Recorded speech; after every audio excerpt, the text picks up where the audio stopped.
Mount Ararat at 4,630 meters altitude, Part 19. Studying for months through Google Earth the images of Noah's Ark and its complex design, I believe that several mysteries of the Neolithic age would find their answers through this ship. According to certain branches of archaeology and church interpretations, Noah's Ark and the Great Flood was set sometime between 3,500 and 2,200 BC, and it involved an area of the Mesopotamian civilizations. I instead am of a different opinion, an opinion that comes from months of observations of the Google Earth images of the ship. The ship came from a time that goes under the name of the Neolithic Age, an age that began somewhere around 10,000 BC and ended around 2,200 BC. But in my opinion, the ship was built and the Great Flood from a time far back from what Bible historians believe, somewhere between 6,000 BC or earlier and 4,000 BC, a time where apparently there were no civilizations, from what history teaches.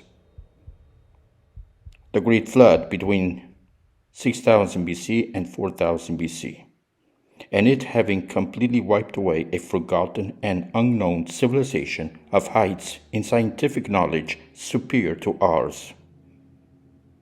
But at the same time, this advanced civilization coexisted in a Neolithic age of primitive man. Bible historians and some archaeologists believe that the Great Flood was somewhere between 3,500 BC and 2,200 BC. Among the reasons for this is because civilization began around 3,500 BC. To have a ship of those Bible measures of Noah's Ark set anywhere before 3,500 BC would appear impossible, because man had not the building techniques and technologies to build such a ship before 3,500 BC. Boats, but not a ship, and of the sizes of Noah's Ark. Other reasons that have experts to believe that the Great Flood was set somewhere between 3,500 BC and 2,200 BC is because of certain archaeological and geological finds that have areas of Mesopotamia devastated by floods around 3000 BC, and some written documents on clay tablets which speak of a flood story similar to that of the Genesis chapter 6 Great Flood, but of an unknown time of when this flood took place. These among the reasons the Genesis chapter 6 Great Flood has been interpreted into, yes, a devastating flood, but having involved a local area of that of the early Mesopotamian civilizations. My hypothesis instead is that the ship came from a lost and forgotten chapter of history, a chapter of world history, where mankind was that primitive Neolithic man of the Neolithic age of before written history and before Mesopotamia, and before 4,000 BC, and lived in a primitive stage of his evolution as history teaches. But at the same time, something or someone coexisted along with that primitive Neolithic man.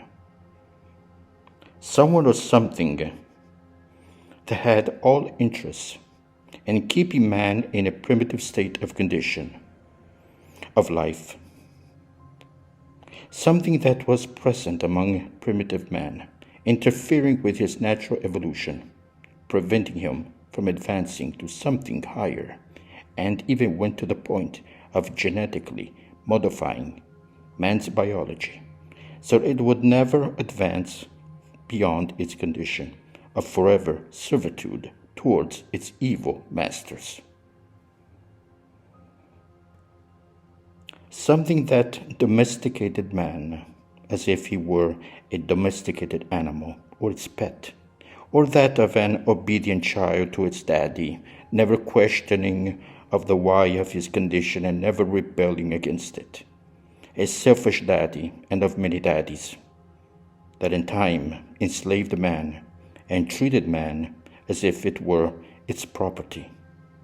Mankind under the bondage of evil lords, their origin not of this earth. A mankind that sold itself into slavery, bribed itself into bondage. A mankind that placed a price tag on itself, bought through the gifts of higher beings. Deceiving man through great signs and wonders, false gods who replaced the worship of the true God of heaven with they as the gods of men. The answer and solution to a mystery of who built these great and mysterious wonders of history has its answer. The scientific community may not agree with my hypothesis, but some of that scientific community today is completely ignoring Noah's Ark under its eyes. I can understand why. History does not like to be rewritten. Many so-called great names have claimed over and over that Noah's Ark is a myth. In today's world, it appears that the less one believes in God, the more success you have in this world, in whatever is your job and activity. Noah's Ark discovered. Oh my God. As an archaeological find, it would be of enormous impact. But the ship's design would prove the existence of advanced industrial civilizations in the past before Mesopotamia in 3500 BC. But would also prove that the Genesis chapter 6 Great Flood as a true event, and history will not like it. Especially that history of teachers and professors and writers who created a career stated that Noah's Ark is a myth and laughing at some church person believing in Noah's Ark. Even if some professor in history would openly admit that the ship is Noah's Ark, but add that Noah was a crazy old man that built a ship for a flood that never came, then mind me, professor, how did that ship end up at almost 5 kilometers up on that mountain? The problem is that in this world, and especially this generation, believing in Adam and Eve is not a winning ticket for success in this world. Even many pastors would rather ignore the story than end up laughed at, unless Adam and Eve were two gorillas that lived 1,000,000 years ago and Noah's Ark a myth. But today, church, the tide has turned. It's you doing the laughing at who laughs at you for believing in Noah's Ark. But wait, be cautious, and not before you've seen my video how to measure Noah's Ark. Why? Because in case you have measured its size, you probably noticed that the ship in that cavern under your eyes has not the Bible measures of Noah's Ark. It's much bigger. So this might not even be Noah's Ark. Trust me, it is. After that video, then shut your teacher's mouth. But not before that video.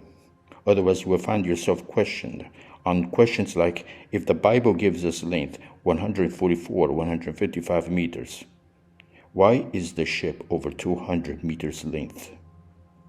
You know what he's going to say? This is no ship, but something else. And Noah's Ark returns to being a myth. Okay. I'm going to end here for now. Advanced civilizations even higher than ours in a long ago forgotten past and before 4000 BC. But no ancient astronaut hypothesis. No Atlantis hypothesis.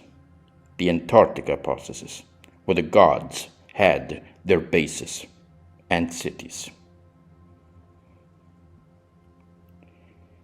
The Lord has blessed me in finding Noah's Ark. Next mission, prove that Adam and Eve really existed. I don't think that I could prove that, but one thing I could prove, that Darwin's theory of evolution could be wrong.